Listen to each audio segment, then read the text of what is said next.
In this video, we'll look at the daily and weekly price action of CleanSpark so we can get a feel for where price is going to move in the short term and the long term. It helps us identify where we're going to add and trim and that kind of stuff.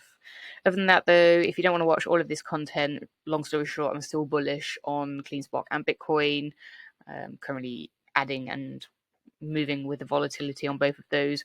You can check out my live portfolio on eToro in the description down below, but I've chucked up my stats today on the page there so you can see. Right, back on YouTube. I haven't recorded a video for ages, just been going on a bunch of holidays and enjoying life. And, I've decided to come back to YouTube on the hottest day ever, feeling like I'm going to melt by the end of this. But I figured you're all doing updates, so let's get straight in with CleanSpark. I know it's not done what everyone thought it was going to do. I mean, I can kind of argue against that. We made a lot of money on it last year. We did trim at the right times. Looking at the chart here, I didn't start noting my trims and ads until kind of later into 2024, right up to 2025. So I've been trading up in the volatility that you can go back and check my closed trades to verify that. So it's been a pretty good return on this one. Obviously now things have changed now with miners. I don't think after this cycle, I don't think they're going to be the play going forward. Treasury companies, that's going to see a lot of volatility there. So I'm probably going to use those as my Bitcoin proxies for next year, but treat them kind of like I do the minor ones. You never know which company's going to do best. You just kind of have to plant a few trees, plant a few seeds, see how they grow, and kind of move into the winner takes most situation. So far, that seems to be Metaplanet, but we'll talk about that later in the news section. However, for this one, I'm still pretty confident we're going to at least push up to 20. Obviously, this has taken a massive hit from my initial expectations, but it's still going to be a very, very lucrative, essentially 2-year position for me. I will have doubled my money twice. So I doubled my bag here in this run up, and I'm going to probably double it again here. I think we're going to go higher. I don't think it's going to be as bullish as it has been in previous cycles. Again, we've got the arbitrage play. The shorts have kind of faded out a little bit, but they're still super heavy on it. I think when Bitcoin starts to go parabolic, that's when we're going to see the shift here. That can lead to a big sharp rise in CleanSpark price action, but I don't know how well that's going to deliver. So for me, I'm going to be cautious going into this one now. My portfolio structure has changed a little bit. My primary play as a kind of crypto proxy for this cycle is now kind of Solana, but CleanSpark is very close to that in weighting, especially when it gets rolling. So let's look at the chart. Obviously, we are in this nice little channel here. I haven't been trading this. I've been focusing on restructuring my portfolio for getting ready for 2026, 2027. I'll talk about that in a separate video. But for this one, I've just kind of let it lie. I have trimmed out a couple of tiny, tiny micro positions on this one. Someone asked me about it, if I'm so bullish on it, why I closed them. They're so small that new copiers would need to copy me with a much larger amount than I'd prefer. And I think they ended up being like, the positions were about $50 or something incredibly tiny. They were absolutely pointless. They weren't doing anything for me, so I just got rid of them just to roll them up into other stuff. So price action today on Monday, what are we looking at? Pushing kind of $10.99, so $11. If we can get over this will be a super bullish sign. Not quite a reversal of trend because I want to see a high out of this orange range. Measured move for that will complete here at 1432, I think that is. Got my machine on such small font, I can't really see it. But I think when we get into this air gap here, when I mean air gap, I mean between these two volume shelves, this massive one here is going to be quite strong resistance. A lot of the bag holders from here will want to exit their positions at profit at that point, I imagine. So that's going to provide quite strong resistance, at which point I'm probably going to de-risk a little bit of my position, maybe shave off 10-20% there and let the rest run. Again, this price action can dramatically change if Bitcoin goes parabolic at some point, which it could have some very large moves in store for us, given the amount the treasuries are slurping up and the countries and sovereign states and all that stuff. It's just crazy. So yeah, still super bullish. I'm going to de-risk a lot at kind of 18 and 20, and then let the rest run into when Bitcoin starts rolling over, at which point I'm going to be coming out of most of my proxy positions. That includes Solana, Robinhood, Mara, I think I've got still. basically most of crypto. I might hold a little bit of Bitcoin, maybe 5% on my portfolio, but probably most of it will be out, and I'll start scaling back in after a year. I still think the cycle is going to be a thing. There's going to be a drawdown in most stuff, especially alts. Alts will get slaughtered as per usual. Always do. I don't think that's going to change. They're not something fundamentally you want to hold for a long term. Looking at the indicators though, kind of we're getting a little bit hot on RSI, but nothing too scary. The MACDX Plus, we did have a load of oversold signals in kind of this $9 area, so that was a good area to load up if you didn't have already. I didn't see many golden bars on the flow indicator like we did here previously. That was a really good buy signal. I did a little bit of buying, but really I wasn't looking to make my position any larger. Looking at the weekly, oh, it's gone all funny. I think my computer's having a meltdown because it's so hot. Again, I still think this big ass cup and handle could be in play. Measured move for that gets us to 44. That's going to require Bitcoin to do something spicy, and that's going to require the arbitrage play to be out of favor, which who knows at this point. I do know there is going to be an upside move in this stock still. I'm still going to make a lot of money on it, but I might not make as much as I initially expected, which is okay because we can't be right every time. As long as we're right often enough, that's fine. It's still going to be very, very good for me. We're pretty neutral on the weekly, so we've got room to wiggle higher. I would love to see us get to kind of $13 on the weekly, but again, this is predominantly moved by what Bitcoin is doing, and that's kind of teeter-tottering. I think if we have a breakout here, we'll start to see a lot of the proxies run, but predominantly most market participants are looking at the treasury companies, so that's a shift that I didn't foresee.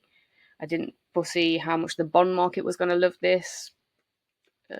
So, you know, we roll with the punches and we change with the times. I have started to invest in some of the treasuries outside of eToro because eToro doesn't hold those companies as available to trade, which is not great, but hopefully that's something they can change next time. Moving on to the options kind of window that we're looking through. So, I mean, that's pretty impressive. We bounced right off resistance. This resistance here is set by the market makers, at which point where they cause max pain to anyone using options as a leverage to make more money on CleanSpark, if that kind of makes sense. So what they want to do is they want to keep it below that red line, so they have to pay out less in premium. Same with the green line at the bottom. They want to keep it above that line, so they pay out less in premium to anyone shorting the stock, if that makes sense. So it's done by looking at the strikes over the weeks, months, years. It's just a fun little market manipulation tool that they use to create volatility in the market. If you don't use it as kind of a hindrance, it can be a really good indicator for you to use as well. So if you could short these resistances, it's probably a good idea, but it's not the wheelhouse that I play from. So what are people looking at strike-wise for this week on CleanSpark? We're kind of going 11 resistance. That lines up with where the market's sitting on that one. But we do have some at $12 here, so we could see a little pop up to 12 if we get over the kind of resistance there. But market makers will move up to 12 because it looks like they'll probably want to keep it under that level as well. But what I like to do is look a little bit further out to where I see the market topping for Bitcoin, which I think was probably going to line up more October-ish. So let's go end of August, see where strikes are. So we've got a lot of 12, not a whole lot of interest in there. Let's put it out to September. More people are more bullish past. So yeah, September, just before October, we've got a lot of people looking at $20. So it's, you know, that gives you a bit of confluence that that's what the big institutions are looking at. And I can show you that institutions are still buying big on this one and show you through some charts after this. But I think we'll probably see some sliding off towards the year end on this. Interestingly not. That's interesting, actually. And have a little look more into that because January Normally in a crypto cycle, you wouldn't put it past the year end because that would be too late. But there's a lot of volume here for strikes much higher into year end, which tells me that they're thinking the cycle is going to be longer or some sort of delay happening. I'm probably not going to be one of those people making that bet. I just like to stick with my strategy, and that's not going to be my strategy. But $20 is looking pretty good for me.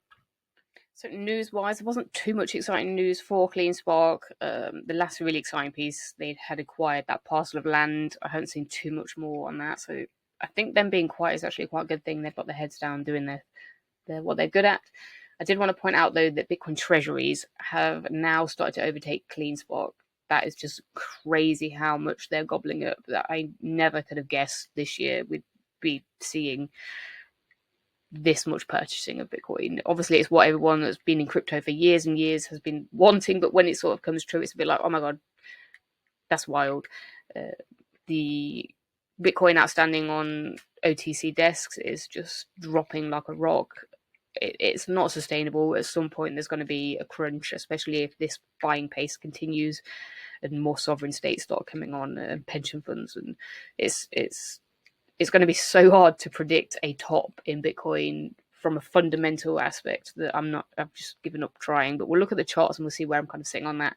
I think I'm going to be a bit more cautious and take off my proxy trades a little bit earlier than I would have liked, just because I think this is going to get very unpredictable, and I don't like that it's unpredictable.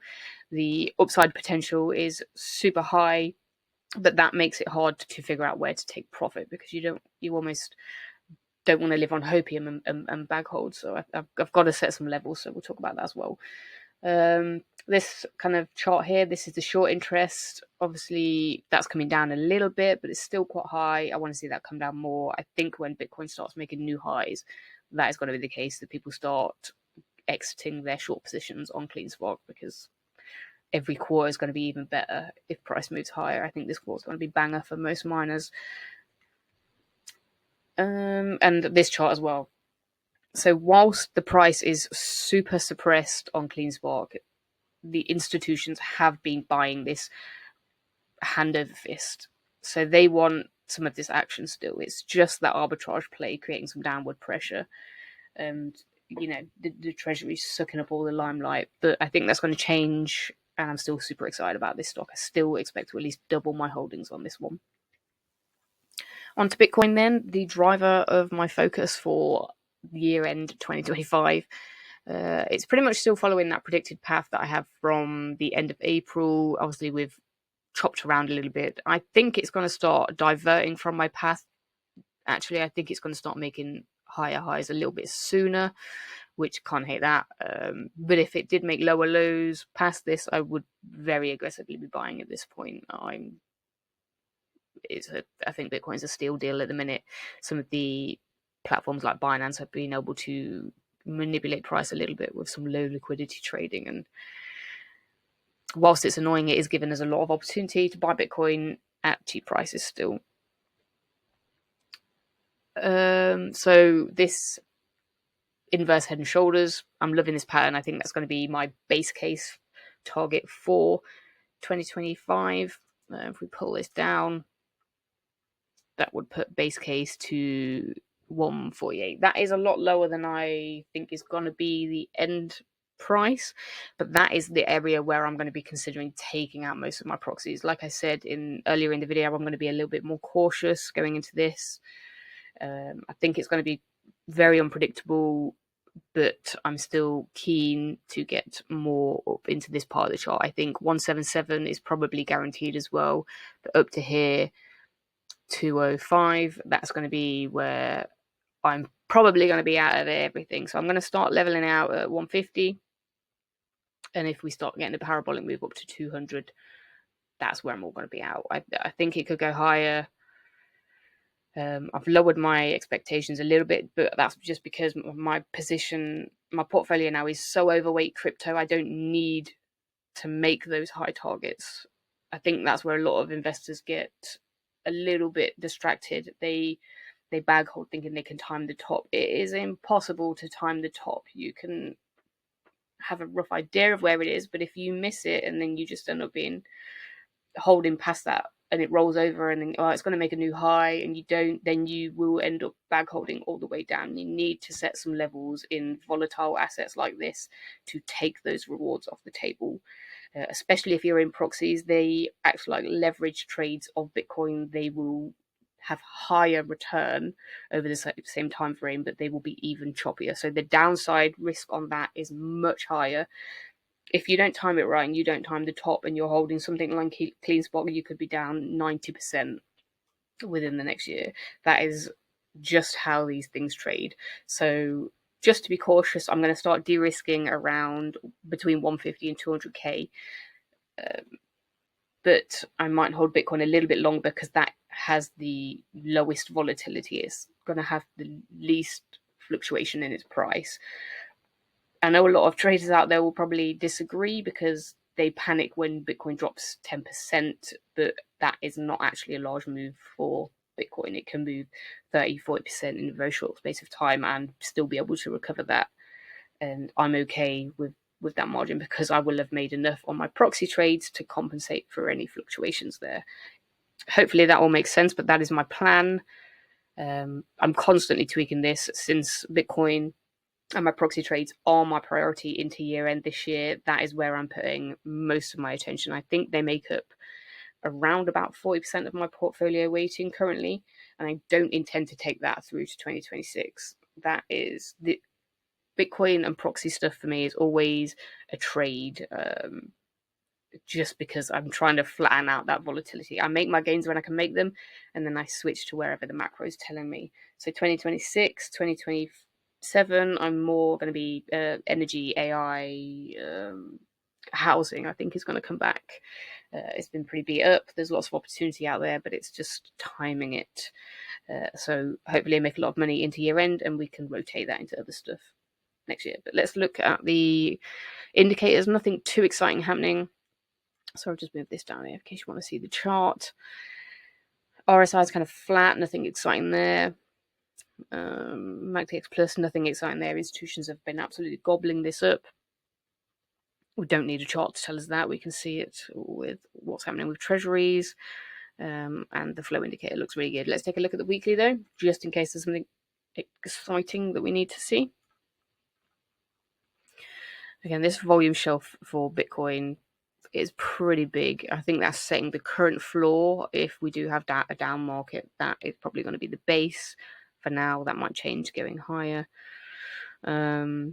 Still room to go on the RSI for the weekly.